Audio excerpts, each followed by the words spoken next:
इनमें से फंक्शन दबाओ। apa sebenarnya salah dia buku beda apa nama master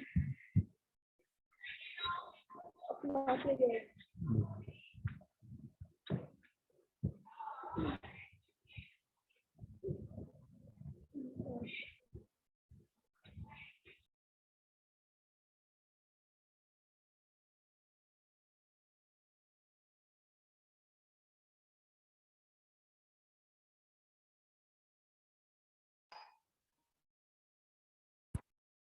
Good morning, students. Good morning, sir. Good morning. बेटा आप जो अपना बोर्ड है वो क्लियर है?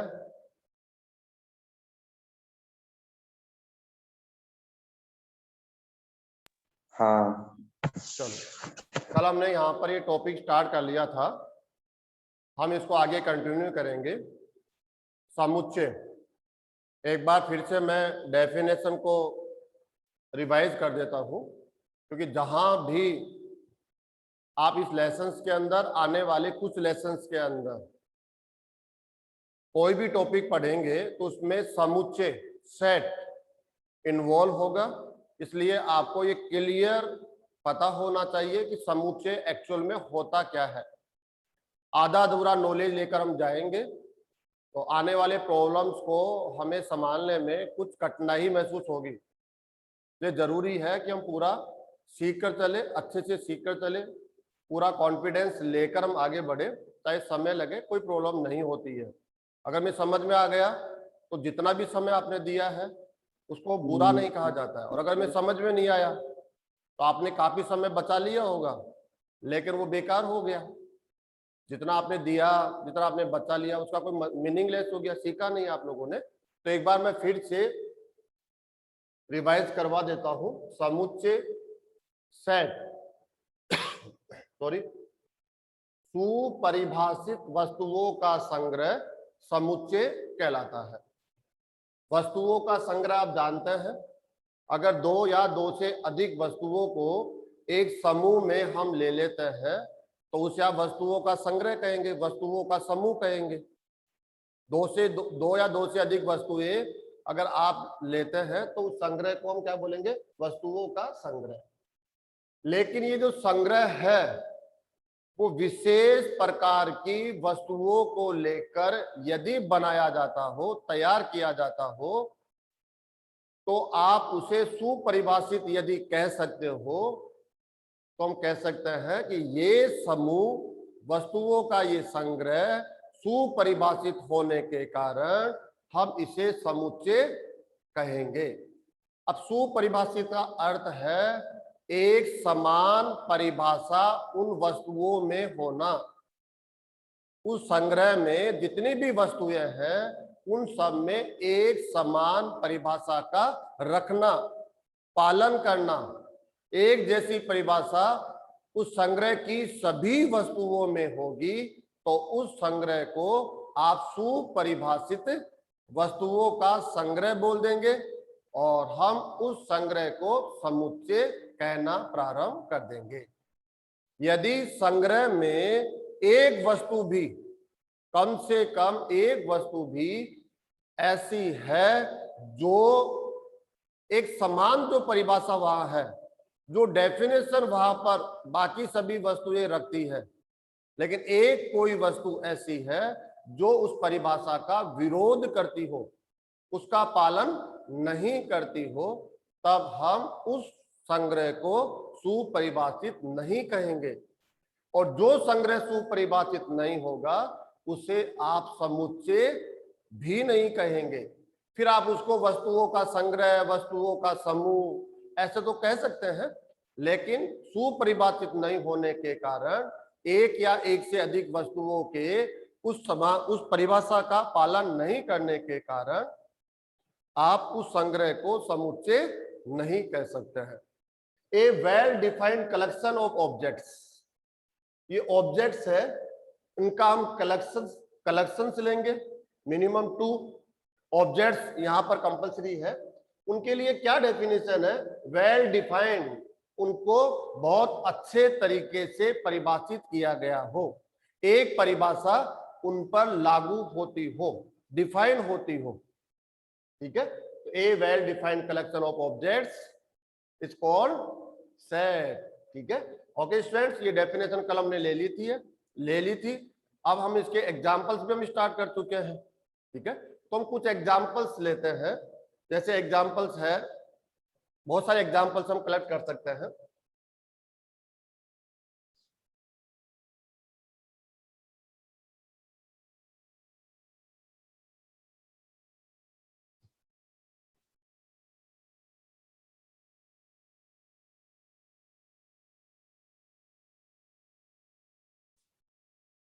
एक संग्रह हम यहां ले रहे हैं,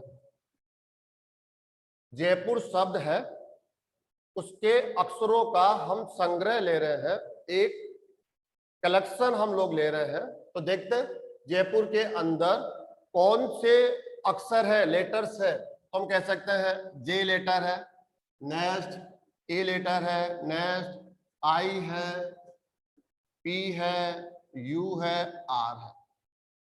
जयपुर वर्ड में जो लेटर्स है उनका कलेक्शन हम लोगों ने ले लिया है।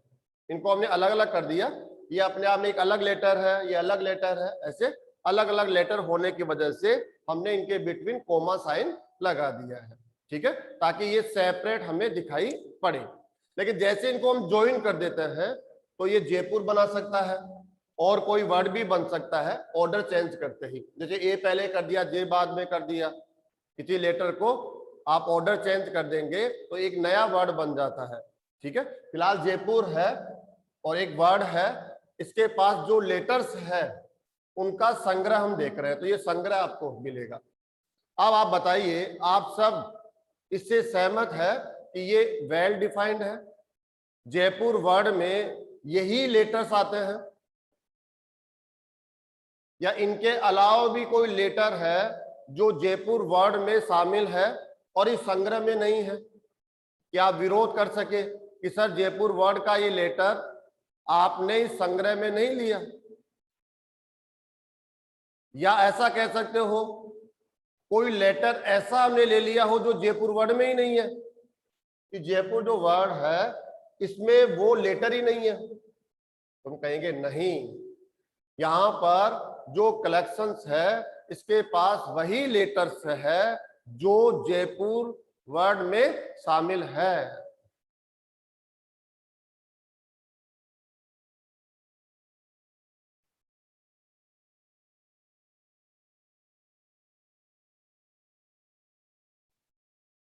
ओके स्टूडेंट्स, एक बात मैं और बताऊंगा स्टूडेंट्स आपको, अगर क्लास अपनी ये जो मीटिंग चल रही है, ये मीटिंग कंप्लीट हो जाती है, क्लास बंद हो जाती है, तो मैं इसको रीजॉइन करूंगा। कुछ ही सेकंड्स के अंदर मैं रीजॉइन करके आ जाऊंगा, इसलिए आप क्लास से एग्जिट नहीं करें।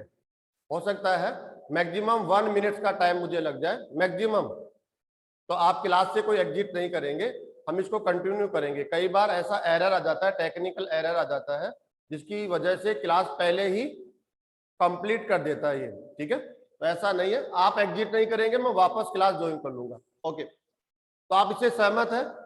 अपने आप को अनम्यूट करें स्टूडेंट्स, अपने आप को अनम्यूट करके आंसर दें। अगर आप आंसर नहीं देंगे तो मैं कैसे समझ पाऊंगा कि आपको समझ में आ रहा नहीं आ रहा है? आप सहमत है कि ये वेल डिफाइंड है, इसमें कोई एरर नहीं है, ऐसा कोई लेटर नहीं है जो इस डेफिनेशन को डिफाइन नहीं करता हो? क्या ये वही लेटर है जो जयपुर वर्ड में है, शामिल है? या कोई लेटर है जो जयपुर वर्ड में नहीं आता हो? या ऐसा कोई वर्ड है जो जयपुर वर्ड में है लेकिन इस कलेक्शन में नहीं है? देखिए बताइए आप। नहीं। बोलो बेटा, अपने आप को अनम्यूट करेंगे, अनम्यूट करने के बाद आप बोलिए, ऐसे नहीं, मेरी तो आवाज ही नहीं आएगी। आप नहीं सर, सब तो अनम्यूट कर लीजिए और अनम्यूट करके फिर आप आंसर दीजिए। वो सिंपल सा क्वेश्चन मैंने किया है। अगर आप ऐसे आंसर देना नहीं सीखेंगे ना तो फिर मैथमेटिक्स पढ़ना आपके लिए काफी बड़ी प्रॉब्लम होने वाली है। इसलिए आंसर दिया करे, क्वेश्चन बनाया करे आप। क्वेश्चन बनाएंगे उतना ज्यादा आप सीखेंगे। क्वेश्चन नहीं बना रहे तो आप कुछ नहीं सीख रहे हैं, मैं आपको पहले ही बोल देता हूं। बोलिए, क्या आप इसको सुपरिभाषित बोल सकते हैं? कोई भी स्टूडेंट ऐसा हाँ। कह सकता है कि सर एक और लेटर है जो आपने इस कलेक्शन में, इस संग्रह में छोड़ दिया है और जयपुर में शामिल है वो? ऐसा तो कोई लेटर नहीं है। आप बोले बेटा।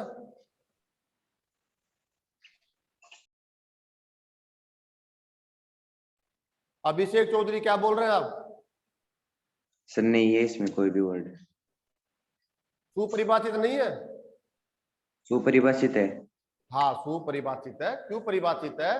क्योंकि इससे हर एक मेंबर जो भी इसको स्टडी करेगा, जो इसको रीड करेगा, वो ये कहेगा कि हाँ ये बिल्कुल करेक्ट लिखा गया है, ये वही लेटर्स है जो जयपुर शब्द में शामिल है, और एक भी ऐसा लेटर वहां पर हमने मिस नहीं किया, छोड़ा नहीं है जो जयपुर में है और वहां पर हमने नहीं लिखा हो।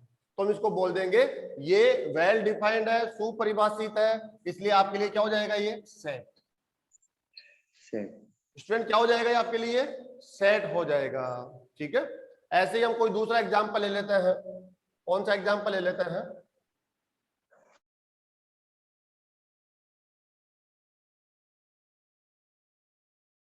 ये एक संख्या है स्टूडेंट्स के अंकों का संग्रह। पहले हमने एक वर्ड ले लिया, अब हमने एक नंबर लिया है, इसके अंकों का संग्रह। बताइए आप अनम्यूट करके अपना आंसर दीजिए कि अंकों का संग्रह कौन सा होगा? 1 2 3 4 5। Very good. इसमें ऑर्डर नहीं होता स्टूडेंट्स। जब भी आप कोई समूह लिखते हैं उसमें कोई ऑर्डर नहीं होता है। ठीक उसी तरह जब आप एक कक्षा में अपनी क्लास में बैठे हुए होते हैं, तो जिस दिन आप सीट पे बैठे हैं एक दिन, तो अगले दिन जरूरी नहीं है कि आप उसी सीट पर बैठे।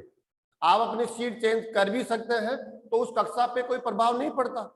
इसलिए जो भी हम समूह बना रहे हैं उसमें जो ये वस्तुएं हैं, ऑब्जेक्ट्स हैं या लेटर्स है, नंबर्स है, कुछ भी बोले हम, इनमें कोई ऑर्डर नहीं होता है। 3 4 1 2 5 ऐसा भी बोल सकते हैं, या 1 2 3 4 5 या 5 2 1 4 3 जैसा भी बोल सकते हैं, जैसे भी लिख सकते हैं, सबको सही माना जाता है।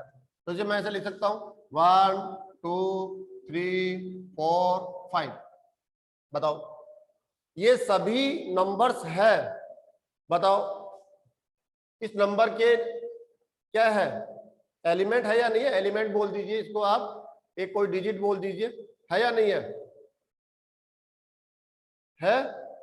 और ऐसा कोई डिजिट आपने छोड़ा हो, न्यूमरिक जो डिजिट है आपने ऐसा कोई छोड़ा हो जो इसमें है लेकिन हमने वहां पर लिया ही नहीं, तो ऐसा भी नहीं है। इसलिए इसको आप वेल डिफाइंड बोलेंगे, इसको आप सुपरिभाषित बोलेंगे, और जो संग्रह सुपरिभाषित होता है उसी को हम क्या बोल देते हैं? समुच्चय बोल देते हैं। ठीक है, और एग्जांपल्स लेते हैं। ठीक है, कोई भी एग्जांपल्स ले देते हैं हम लोग। जैसे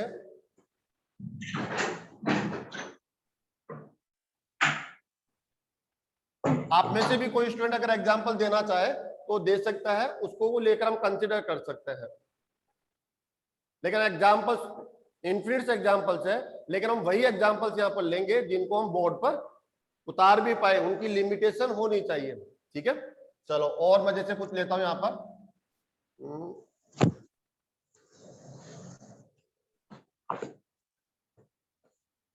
ये एक संख्या है कि सम अंकों का संग्रह। थोड़ा डेफिनेशन में चेंज कर दी है। सम अंकों का संग्रह, कलेक्शन ऑफ ऑड नंबर्स।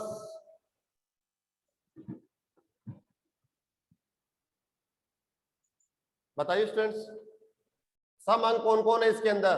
वही आप इस समूह में लेंगे। 1 नहीं है, आप इसको रिजेक्ट कर देंगे। No. 0 yes, 2 yes, 5 no, yes yes. तो यहां पर जो कलेक्शन में जो वस्तुएं आएगी 0 2 4 6 ऐसे आएगा। 0 2 4 6 ऐसे आएगा स्टूडेंट्स। और आप कह सकते हैं ये भी एक सेट है, क्योंकि आप सब सहमत हैं। अगर किसी भी स्टूडेंट को विरोध करना हो और विरोध उसका लॉजिकली करेक्ट हो, ऐसा नहीं है आप केवल पावर से ही विरोध कर रहे हैं क्योंकि आपके पास ताकत है इसलिए आप कह रहे हैं कि नहीं जो मैं कह रहा हूं वो सत्य है, तो ऐसा नहीं यहां पर चलेगा।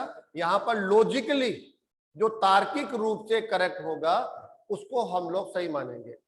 आप बता दीजिए कि समूह में यही नंबर्स आएंगे या और भी कोई नंबर है, लेकिन लेना वहां से है। जो नंबर हमने लिया है उसी में ऐसे अंकों को निकालना है जो सम है, और सम का जानते हैं जो 2 से डिविजिबल हो। तो हमें दिख रहा है हाँ ये आएंगे। कौन नहीं आएगा 1 5, तो ये भी अपने आप में क्या हो जाएगा सेट हो जाएगा। ठीक है, तो स्टूडेंट्स और ले लेते हैं हम लोग, और एग्जांपल्स ले लेते हैं। जैसे एग्जांपल चल रहा है 1 2 3 ऐसे 4 एग्जांपल्स ले लेते हैं हम लोग। ठीक है, कौन सा एग्जांपल ले, ऐसा एग्जांपल ले लेते हैं जो, चलो एक बार मैं लिखता हूं उसके बाद आप लोग इसको समझने की कोशिश करना।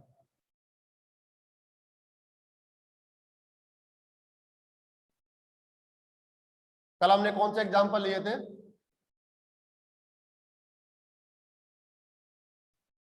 चलो एक बार वही ले लेता हूं मैं, जो स्टूडेंट नहीं होंगे उनको समझ में आ जाएगा। बुद्धिमान विद्यार्थियों का संग्रह। ओके स्टूडेंट्स, आपको यहां लिस्ट देनी है 1 बाय 1, एक एक करके आपको लिस्ट देनी है। बुद्धिमान विद्यार्थियों का संग्रह, इसको और भी करेक्ट कर सकते हैं क्योंकि ये तो वर्ड वाइज चला गया, पूरे वर्ड में आप कर ही नहीं पाएंगे। ठीक है, इसको मैं करेक्ट कर देता हूं, आपकी कक्षा। थोड़ा सा सिंपल कर लेते हैं हम लोग, क्योंकि हम ज्यादा दूर जाएंगे तो प्रॉब्लम होगी। क्योंकि जयपुर में भी बहुत सारे स्टूडेंट्स हैं, हम कैसे जान पाएंगे, हम उनको जानते ही नहीं है, बाय नेम ही नहीं जानते, बाय फेस नहीं जानते हैं, तुम कैसे पता करेंगे कि वो बुद्धिमान है या नहीं है। तो मैंने इसको थोड़ा शॉर्ट कर दिया है, आपकी कक्षा है। अब आपकी कक्षा में जो स्टूडेंट्स है, मान लीजिए अभी तो आप लाइव क्लास ले रहे हैं, ऑफलाइन क्लासेज नहीं चल रही है, आप भी एक दूसरे को नहीं जानते होंगे प्रॉपरली, लेकिन एक बार सोचिए कि आपकी कोई कक्षा बनती है और उसमें 40 स्टूडेंट्स है और 40 स्टूडेंट्स को आप जानते भी हैं, कि रेगुलरली आप एक क्लास में बैठते हैं।